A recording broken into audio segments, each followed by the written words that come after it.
आपका आना कैसे हुआ? तब कहा, हे भाभी साहिबा, आपको तुम्हारे प्राण पति जुआ में हार चुके हैं और हम तुमको लेने आए हैं। हमारे भाई दुर्योधन ने भरी सभा के मध्य में बुलाया है। द्रौपदी ने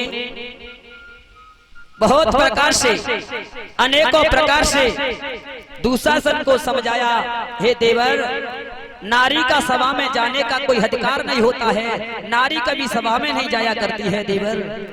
तब दुशासन ने कहा, अगर तुम राजी से नहीं जाओगी तो हमें जबरदस्ती करनी पड़ेगी। अनेक प्रकार से दुशासन को समझाया, लेकिन दुशासन नहीं माना है। आज दुशासन ने द्रौपदी के केस पकड़ करके और खींचते हुए, घसीटते हुए भरी सभा के मध्य में द्रौपदी को खड़ा कर दिया। नाना प्रकार से द्रौपदी ने भरी सभा में आकर के पिता में भीष्म से गुजारिश की, कृपाचार्य से गुजारिश की, द्रोणाचार्य से गुजारिश की और माता गांधारी से गुजारिश की है, हे माँ मेरी रक्षा करो, मेरी रक्षा करो। इधर में दुर्योधन ने कह दिया, अरे दुशासन, द्रौपदी को निर्वस्त्र करके और मेरी जंगा पर बिठाओ, मेरी जंगा पर बिठाओ।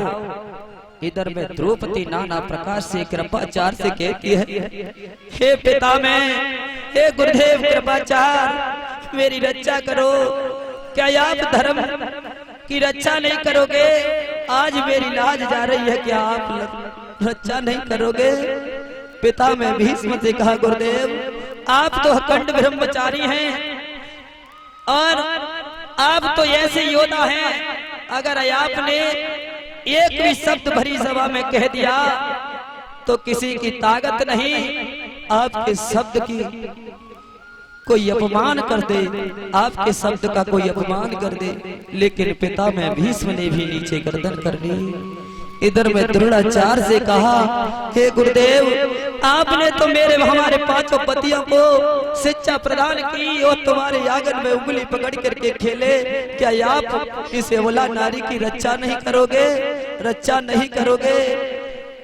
इधर में नाना प्रकार से द्रोणाचार्य ने भी नीचे को गर्दन कर ली। इधर में मैया गांधारी से भी विनती कही है, मैया, ए मैया गांधारी है सासू माँ, ये तुम्हारे पुत्र कैसे अन्यायी हो गए हैं और मेरे को भरी सभा में खींच करके लाए हैं और मेरी अवस्था इस समय ऐसी अवस्था है, इस अवस्था में तो नारी का मुख तक नहीं देखते, लेकिन तुम्हारे पुत्र ने तो मेरे केस पकड़ करके भरी सभा के मध्य में खींच करके खड़ा कर दिया। मेरी रक्षा नहीं करोगी, रक्षा नहीं करोगी। इधर में गांधारी ने भी ना सुना है। अब तो द्रौपदी ने नाना प्रकार से अपने हृदय को पत्थर बना करके पार ब्रह्म परमात्मा से विनती की है, कहाँ जा छुपे हो प्यारे कन्हैया, कहाँ जा छुपे हो प्यारे कन्हैया, यहाँ लाज मेरी लुटी जा रही है, यहाँ लाज मेरी लुटी जा रही है, कहाँ जा छुपे हो प्यारे कन्हैया, कन्हैया कहाँ जा छुपे हो प्यारे कन्हैया, यहाँ लाज मेरी लुटी जा रही है, यहाँ लाज मेरी लुटी जा रही है।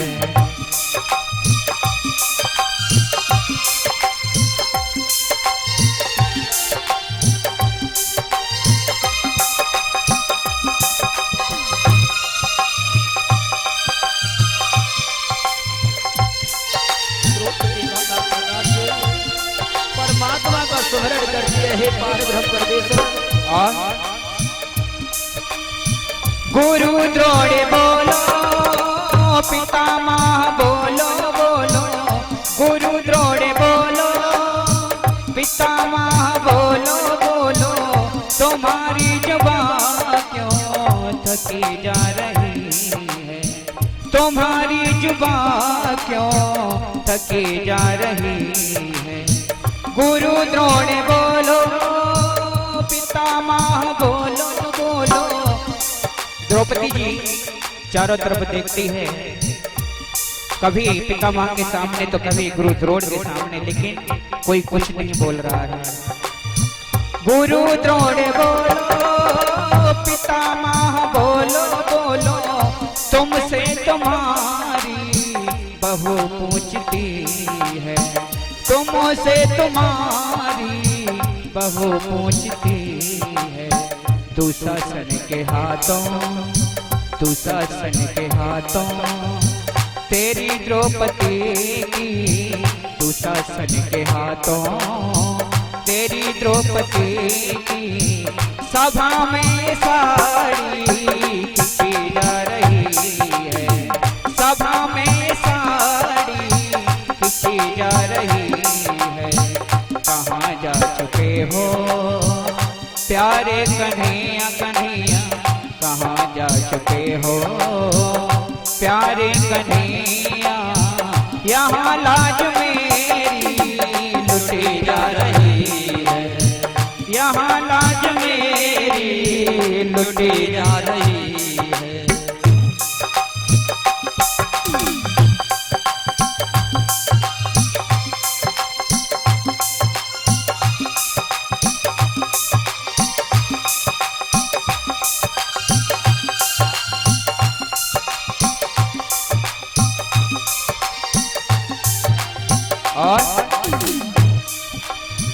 शोहरत दीजिए की सारे जहां में, झुकाता तसरी जिनको सारा जमाना। शोहरत दीजिए की सारे जहां में, झुकाता तसरी जिनको सारा जमाना। देखो समय आज बदला है कैसा, देखो समय आज बदला है कैसा। वीरों की गर्दन झुकी जा रही है। सभी पांडव सर झुका करके सभा के अंदर में बैठे हुए हैं। द्रौपदी रो रो करके सभी की तरफ देखती है कि जिनकी इतनी दहशत थी कि सारा जमाना उनको देखते ही सर को झुका लेता था, आज उनके सर झुके हुए हैं। शोहरत की सारे जहां में, झुकाता तसरी जिनको सारा जमाना। देखो समय आज बदला है कैसा कैसा, देखो समय आज बदला है कैसा। वीरों की गर्दन झुकी जा रही है, वीरों की गर्दन झुकी जा रही है। कहाँ जा चुके हो प्यारे कन्हैया, कहाँ जा चुके हो प्यारे कन्हैया। यहाँ लाज मेरी लुटी जा रही है, यहाँ लाज मेरी लुटी जा रही है। जब सभी तरफ से द्रौपदी ने निराशा पाई, कोई भी साहस करके खड़े होने को तैयार नहीं है, तो अंतिम समय में भगवान की याद आई और कहा, भगवान ने पुकार को सुना। सुनी तेरी श्यामा जब द्रौपदी की, सुनी तेरी श्यामा जब द्रौपदी की। उन्हें याद आई अपने बचन की, उन्हें याद आई अपने वचन। कौन सा वचन?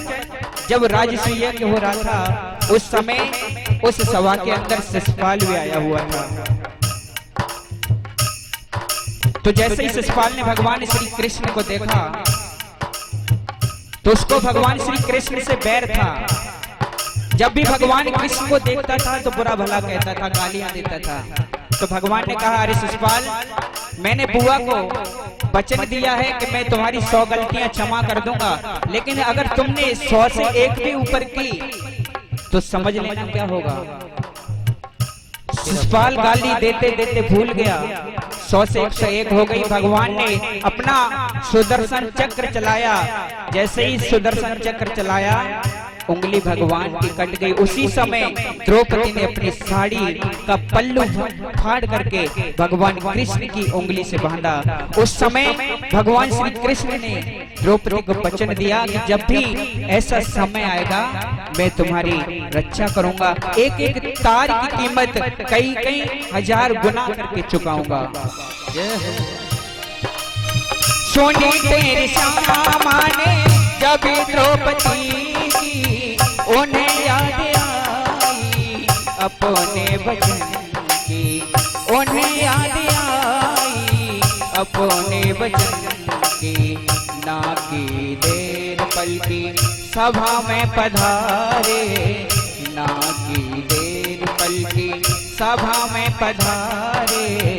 हया शरम जान लुटे जा रही थी, हया शरम जान लुटी जा रही थी। कहाँ जा चुके हो प्यारे कन्हैया कन्हैया, कहाँ जा चुके हो प्यारे कन्हैया। यहाँ लाज मेरी लुटी जा रही है, यहाँ लाज मेरी लुटी जा रही है। दुशासन के हाथों, दुशासन के हाथों तेरी द्रौपदी की सभा में साड़ी खींची जा रही है, सभा में साड़ी खींची जा रही है, सभा में साड़ी खींची जा रही है।